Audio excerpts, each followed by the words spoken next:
Olá pessoal, tudo jóia? Espero que todos estejam bem. Meu nome é Lucas e hoje eu vou estar aqui passando para vocês uma aulinha sobre hereditariedade, beleza? Então eu tô aqui junto com a minha colega Ludmila, que vai estar me ajudando com os slides. E é isso, bora para a aula.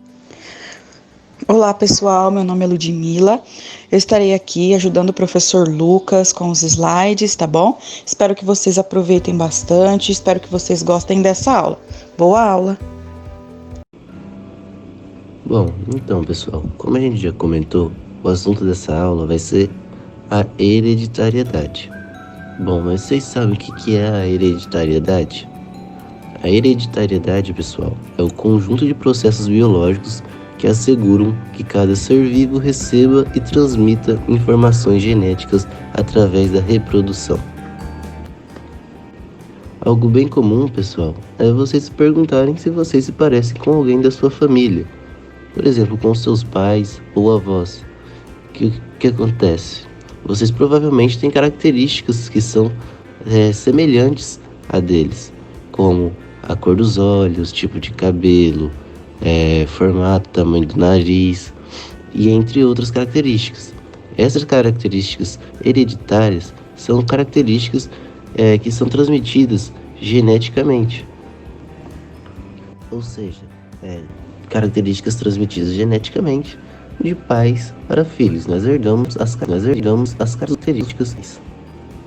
Aí você se pergunta, tudo bem, professor, mas da onde que vêm essas informações que são transmitidas?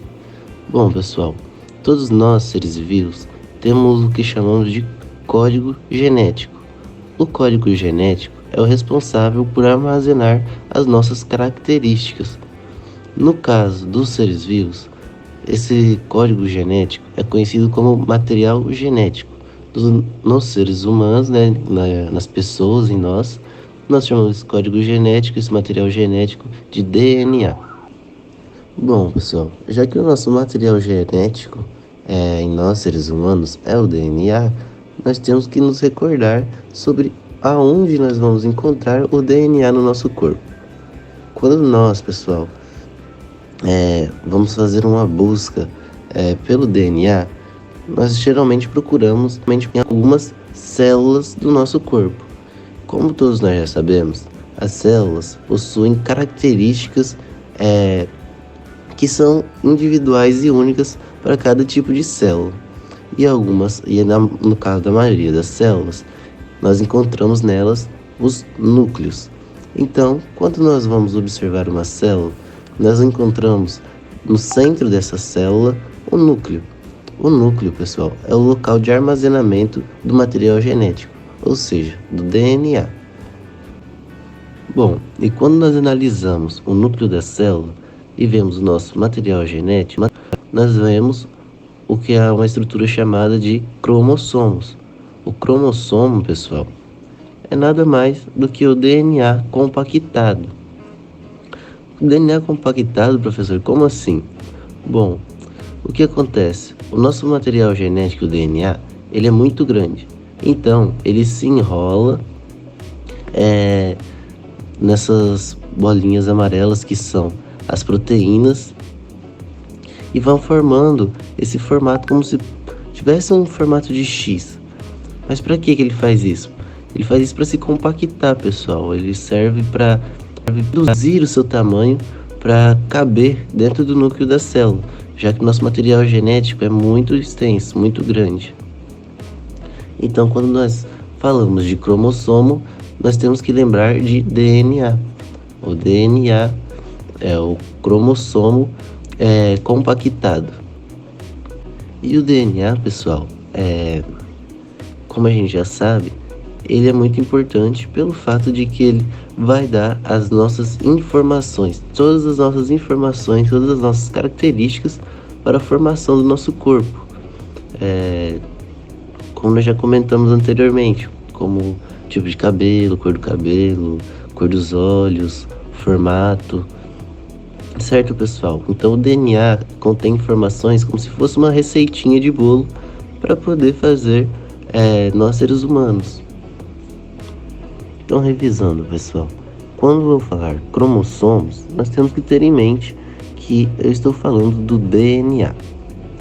Nesse slide aqui, nós vamos dar uma revisada no que eu acabei de falar. Bem facinho, ó, segue a sequência. Então, como nós vimos, o DNA, ele se enrola, né, ele se compacta, formando assim o cromossomo, que é o DNA compactado para caber dentro da célula. Como todos nós já sabemos, os corpos dos seres vivos são formados por células. E as células, pessoal, são nada mais, nada menos do que as menores menores conjuntos de estruturas que realizam alguma função e formam assim o corpo de nós seres vivos, de nós seres humanos. E quando falamos do cromossomo, pessoal, nós temos sempre que nos lembrar que nós não temos apenas uma única molécula de cromossomo. Nós temos 23 pares de cromossomos, ou seja, 23 pares é um total de 46. Então nós possuímos 46 cromossomos, sendo que todos eles são pares homólogos. O que são os pares homólogos? Então, quando a gente olha aqui, ó, por exemplo, o cromossomo 5, nós analisamos que esse é igual a esse. Então, nós temos que ter em mente que os cromossomos homólogos são iguais uns aos outros. Então, esse cromossomo do lado esquerdo vai ser igual ao cromossomo do lado direito. Ah, professor, mas por que então que nós temos dois cromossomos que são iguais? Lembra que eu comentei sobre nós termos 23 pares de cromossomos, né, que são 46 no total? Isso acontece, pessoal, porque um cromossomo vai vir do nosso pai e outro cromossomo vai vir da nossa mãe. Já aqui na imagem, se a gente olhar lá embaixo, o último parzinho lá, ele é o que nós conhecemos de par sexual. Por que par sexual, pessoal? Porque ele é quem vai ser responsável por decidir quais vão ser as características sexuais do indivíduo, sendo que XX vai ser para mulher, né, feminino, e XY vai ser o masculino, no caso o homem. Então, pessoal, se uma pessoa recebe o cromossomo X do pai e ela tem o cromossomo X da mãe, ela vai ser ela vai ser XX, ela vai ser uma mulher feminina. Agora, se uma pessoa que tem o cromossomo Y do pai recebe o cromossomo X da mãe, ela vai ser XY, ou seja, um homem masculino, certo, pessoal? Então, pessoal, quando for XX é mulher e XY homem. E isso, pessoal, acontece biologicamente através do nosso material genético. Então, através das nossas características genéticas, do nosso DNA vai carregar, que vão ser transmitidas para nós pelos nossos pais, que vão decidir as nossas características. Bom, e como nós comentamos anteriormente, nós, seres humanos, somos compostos por células. E nós, seres humanos, nós temos as células chamadas gametas, que são células da reprodução. Os gametas, pessoal, são células específicas da reprodução, correto? Bom, como a gente pode ver aqui na imagem, para os homens, o gameta masculino é o espermatozoide. Já para a mulher, o gameta feminino é o ovócito ou o óvulo, como é chamado também, certo?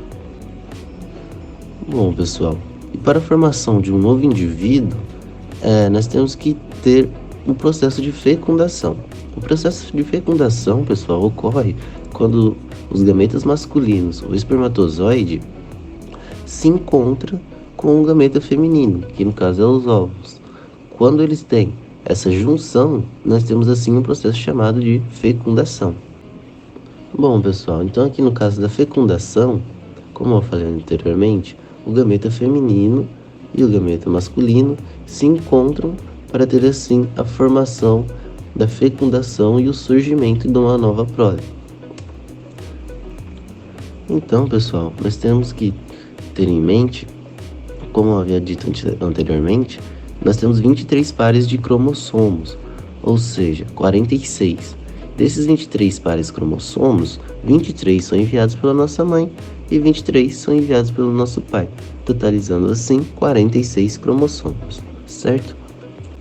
E como nós vimos também, então a nossa mãe e o nosso pai possuem 46 cromossomos, porém é enviado deles para nós apenas metade do material genético. Então, o que acontece? É enviado 23 cromossomos da nossa mãe e 23 cromossomos do nosso pai, formando assim um novo cromossomo com novas características genéticas, totalizando 46 cromossomos, número de cromossomo. Um novo cromossomo com 23 pares, certo, pessoal? Bom, então é isso, pessoal. Estamos ficando por aqui. Espero que eu possa ter ajudado vocês a tirarem um pouquinho da dúvida sobre hereditariedade. E nós vamos ficando por aqui. Agradeço pela atenção de vocês. Tchau, tchau, até a próxima. Bom, pessoal, é isso aí. Espero que vocês tenham gostado. Se ficou alguma dúvida, vocês podem estar assistindo o vídeo das recomendações, tá bom?